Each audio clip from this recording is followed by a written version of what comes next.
Hello folks, going to be doing some walleye fishing again today. It's towards the end of the summer here, and we're going to be doing a wiggle warming again. Going to try and hit some points that I didn't hit in the last video. Here's the jigs I use. It's a 16th ounce Lindy live bait jig in a variety of colors, gold being my favorite. One of the things I use is the transom mount trolling motor to work around these weed beds. It seems like it works a little better than my bow mount. I can control it a little better, and it will move in a little tighter than I can with the bow mount. Let's see, I just got a hit. I'll let it have it for a little bit. Once again, you don't want to let them have it too long, but enough to get the bait swallowed in their mouth, and there he is. Bam! All right. See what we got here.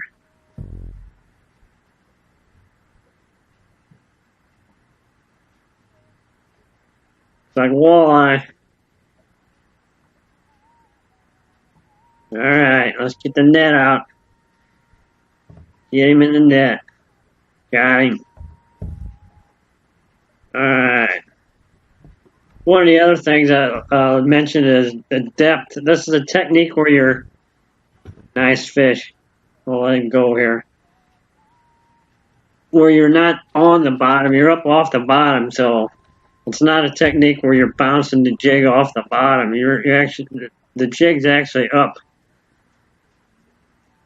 That's kind of a critical thing, and then you're just bouncing the tip of it.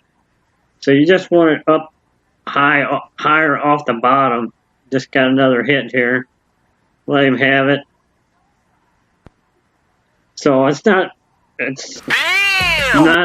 like a regular jig in motion where you're on the bottom or right off the bottom. You want to keep it close to the bottom, but up where they can see it, where you're moving it.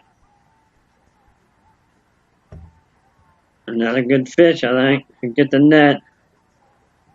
Oh, get him in there. All right. Another walleye. Like I said, I'm moving at about 0.3 to 0.5 miles an hour, which is critical with the light jig, 16th ounce jig, with a swivel and a fluorocarbon leader. Nice walleye. We'll get him back here.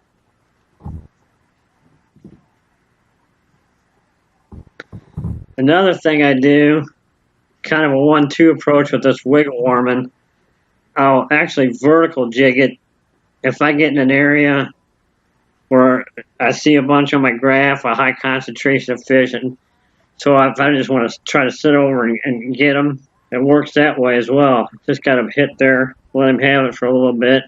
So I'm switching it the same way, but I do pause it every once in a while when I'm vertical. And I will pause it more often than as opposed to the regular wiggle worm technique where I'm just bouncing it constantly. In a vertical presentation, I will pause it every once in a while. And I know a lot of guys that say, I can't fish a 16th ounce jig, 16 or 20 foot deep, but you actually can. It's if you keep your boat position and boat speed down, you can do it. You have to keep your boat speed to 0.3 or under, and you can vertical fish it, and it definitely works when they're not hitting the 1/4 ounce or the 3/8 ounce jig. Nice fish. We'll get them back. So that's another thing.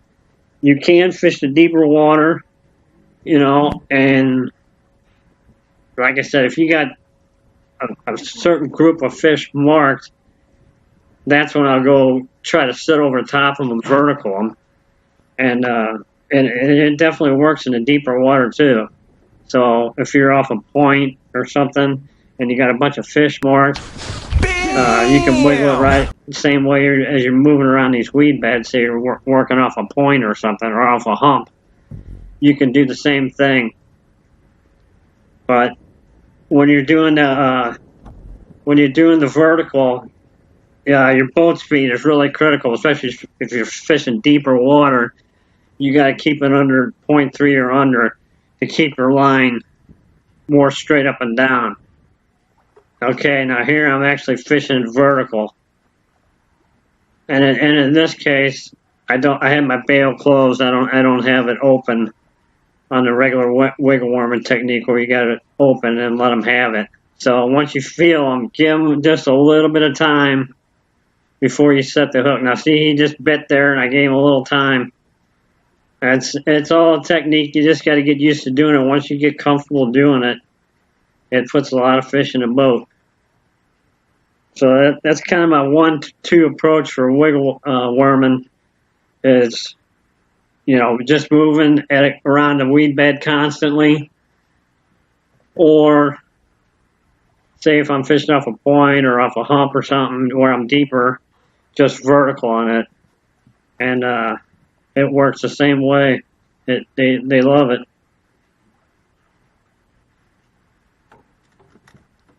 And then once again, it's that light jig.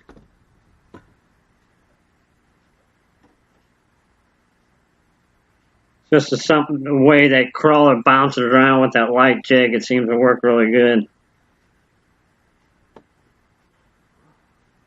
Nice fish. We'll let him go.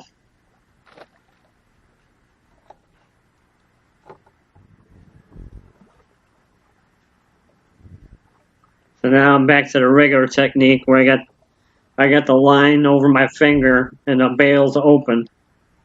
So once I feel a hit, I'll let it go.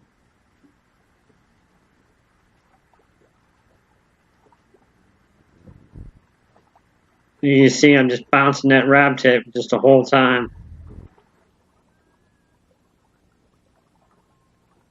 There, I just got a hit. Let him have it for a little bit.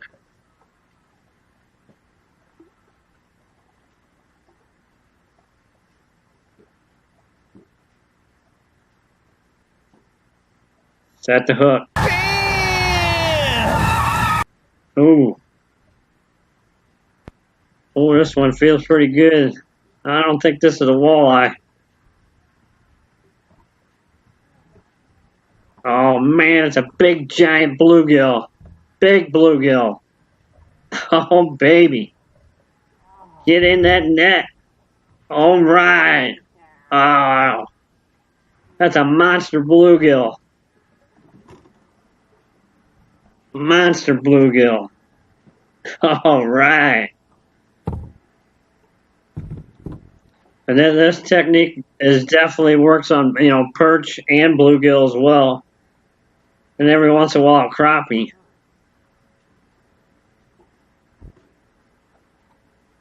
Wow! Look at that bluegill. That's one of my biggest bluegill.